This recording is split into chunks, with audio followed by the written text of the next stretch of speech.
Hello again, everyone. It's Vince Four from TradingWinds.com, and this is our update for June 18th, 2018. Let's take a quick look at today's markets.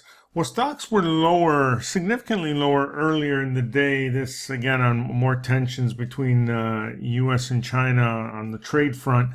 But stocks did rally in the afternoon and closed mixed overall, but made up quite a bit of that loss. The Dow finished lower by 103, but you can see closed near the day's high.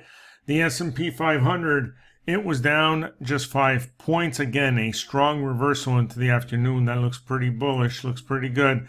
The Nasdaq managed to gain all of that loss back and end up higher by 0.65, while the Russell gained 8.5 points and is now at a new, fresh all-time high. So overall, with the afternoon rally, looks pretty good. The rest of the market was fairly quiet. Bonds were quiet. That leaves the yield on the 10-year Treasury note at 2.918. Gold finished slightly higher, up about $2.60, while crude oil was also higher, but by 0.73 to 73 cents. Again, we're waiting to see what this does at this down sloping 20. The dollar held steady as well.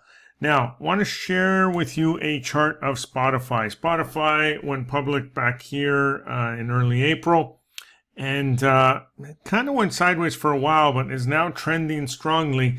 Now, recently it had moved above the May 2nd high, retraced now, and looks like to be holding support. So if we look at this from a technical perspective, that's a pretty nice looking pattern. First of all, we had a bullish engulfing pattern within here. It broke that high and went off to new highs.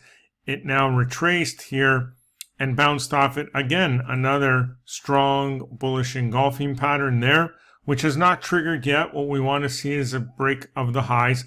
But now if you look at this and you mark the high and the low of the June 14th bar, that's what we would call a multi-day inside bar formation. So as long as the price remains within the high and low of that bar, we should continue sideways here. But the longer it remains in that channel, the bigger the move should be when it does break out. And with this type of momentum behind this move, it is much more likely that we break to the upside than to the downside. So that's what we want to look for. We want to look for a break above the highs. Not interested in this on a break below the lows.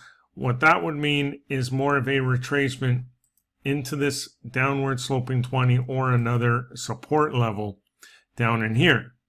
But if we break above the highs, there's no overhead resistance. Those are all-time highs and should continue to run. And if we take our Fibonacci extension tool and just take the major low and high, the most recent major low and high here, target comes in and around that 200 mark right here, 198.25 or so. So looking pretty good for a stock with only a history of 2.5 months. But again, keep a lookout for a break above the June 14th high. That's about it for now. Enjoy the rest of your day, and we will see you on our next update.